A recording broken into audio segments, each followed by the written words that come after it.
Iran ने कहा है कि उसकी फौज मुकम्मल अलर्ट पर है। ईरान के आला फौजी कमांडर ने इसराइल और अमेरिका को खबरदार किया है कि अगर एक भी गलती हुई तो पूरा खित्ता, पूरा रीजन खतरे में पड़ सकता है। सवाल यह है कि असल में हो क्या रहा है और ये वार्निंग कितनी संजीदा है। मगरबी एशिया यानी कि वेस्टर्न एशिया में एक बार फिर कशीदगी बढ़ रही है और इस बार तेहरान की तरफ से पैगाम बहुत वाज़ेह है। ईरान के आला फौजी कमांडर मेजर जनरल अमीर हातिमी ने कहा है कि ईरान की फौज पहले से कहीं ज्यादा जंग के लिए तैयार है। उन्होंने young soldier of the armed forces की तकरीब में खिताब करते हुए कहा कि ईरान की मुसल्लह अफवाज मुकम्मल दिफाई तैयारी के साथ काम कर रही हैं। फौज, फ़िज़ाई दिफा, मिसाइल यूनिट्स और दीगर तमाम शोबों के दरमियान मुकम्मल राब्ता और हम आहंगी मौजूद है। मकामी सलाहियतों पर मबनी है और इसे ख़त्म नहीं किया जा सकता।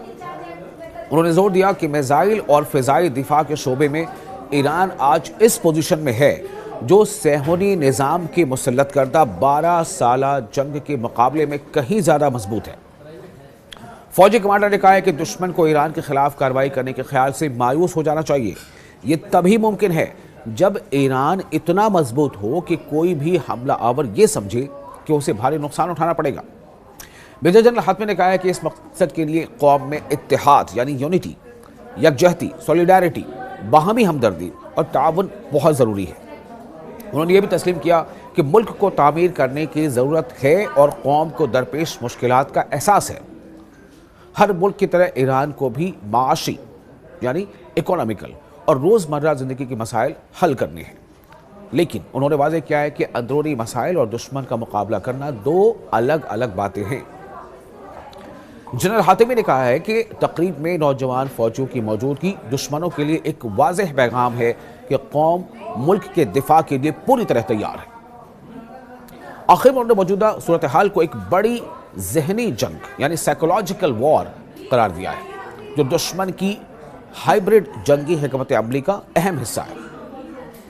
और लगभग ऐसे ही बयान तमाम जो यूनिट के सरबराह हैं, चाहे वो पार्लियामेंट के स्पीकर हो, चाहे वो नेवी के एडमिरल हो, चाहे दूसरे साबिक सेक्रेटरी हो सुप्रीम सिक्योरिटी नेशनल काउंसिल की लारी जानी, तमाम लोगों का ये कहना है कि किसी भी सूरत में हम घुटने टेकने को तैयार नहीं, लेकिन हाँ, ईरान इसमें पेशरफ नहीं करेगा, यानी कि जंग की शुरुआत ईरान नहीं करेगा।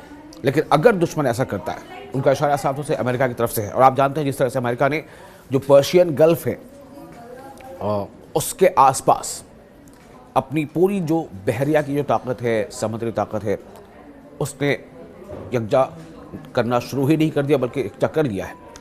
अब इसी बीच जब ईरान इस तरह से तैयारी कर चुका है और ईरान ने जिस अपील, जो इस उनकी बातों में जो अपील है, उससे साफ जाहिर है कि जहाँ बात कौम की आ जाती है तो उसमें फिर वैसे तमाम यूनिट्स या वैसे तमाम जो ग्रुप्स हैं या अलग अलग तंजीमें हैं, वो भी सर पर कफर बांधकर तैयार रहती हैं। और ऐसा हमने सुना कि किस तरह से अभी हाल ही में हौसी जो फाइटर्स हैं, उन्होंने भी इस बात को कहा है कि अगर हमला हुआ यानी ईरान पर अमेरिका की तरफ से, तो दुनिया देखेगी जो अब तक नहीं हुआ था। अब आप इसे अंदाज़ा कीजिए, क्योंकि ये भी कहा जा रहा है कि बैलिस्टिक मिसाइल से भी लैस हैं खुद हौसी फाइटर्स। दूसरी तरफ हिजबुल्लाह भी इस तरह का इंतबाह दे चुका है। यहाँ तक कि इराक़ में, जहाँ के बारे में अमेरिका को शायद ऐसी उम्मीद थी कि इराक़ से या तो ईरान को के ख़िलाफ़ जंग में अमेरिका को सपोर्ट मिलेगा या फिर वो उसके काम आएगा, लेकिन ऐसा नहीं है। वहाँ पर बहुत सारे ऐसे फाइटर ग्रुप्स हैं जो अमेरिका के ख़िलाफ़ जद्दोजहद में शामिल और ईरान के सपोर्ट में शामिल होने का ऐलान कर चुके हैं। तो जो खामनेई ने कहा है, जो सुप्रीम लीडर हैं ईरान के, कि अगर ईरान पर किसी तरह का हमला होता है जिसे मुकम्मल हमला समझा जाएगा और उसका भरपूर जवाब दिया जाएगा। और साथ ही उन्होंने ये कहा कि पूरे रीजन के लिए, ये पूरे रीजनल के लिए तबाही लेकर आएगा। अब जाहिर है कि इस पूरे रीजन का मतलब है कई ऐसे देश हैं जो अमरीकी शराकतदार देश हैं, कई ऐसे यूनिट्स हैं, अमेरिकन बेसेस हैं जो इन इलाके में अमेरिका के हैं, मौजूद हैं। अल-उदैद में तो 10,000 के आसपास अमरीकी फ़ौजी हम वक्त मौजूद रहते हैं। हालांकि वहाँ बीच में कुछ ऐसी मूवमेंट हुई थी जिससे ऐसा लगा था कि वहाँ से उस अड्डे को खाली कर रहा है अमेरिका, लेकिन वो एक स्ट्रैटेजिक मूव था और उसके तहत उन्होंने कहीं फ़ौजों को दूसरी जगहों पर मुंतकिल भी किया है। लेकिन पूरा अड्डा खाली ऐसी बात भी नहीं है। और इसीलिए जो अमेरिका के हलीफ ममालिक हैं इस रीजन में, उनमें से कई ममालिक कई ऐसे चाहे वो ओमान हो या दूसरे ऐसे सऊदी अरब हो, वो बार बार अमेरिका को इस बात पर राज़ी करने की कोशिश कर रहे हैं कि वो ईरान के ख़िलाफ़ ऐसी कोई जंगी कार्रवाई ना करे। अभी कोशिश यही हो रही है डिप्लोमेटिक रास्ते तलाश करने की, लेकिन ईरान का कोई भी एक ऐसा जर्नल नहीं है जो ये न कह रहा हो कि अगर हमला हुआ तो फिर हम उसका भरपूर जवाब देंगे। ये तैयारी है ईरान की।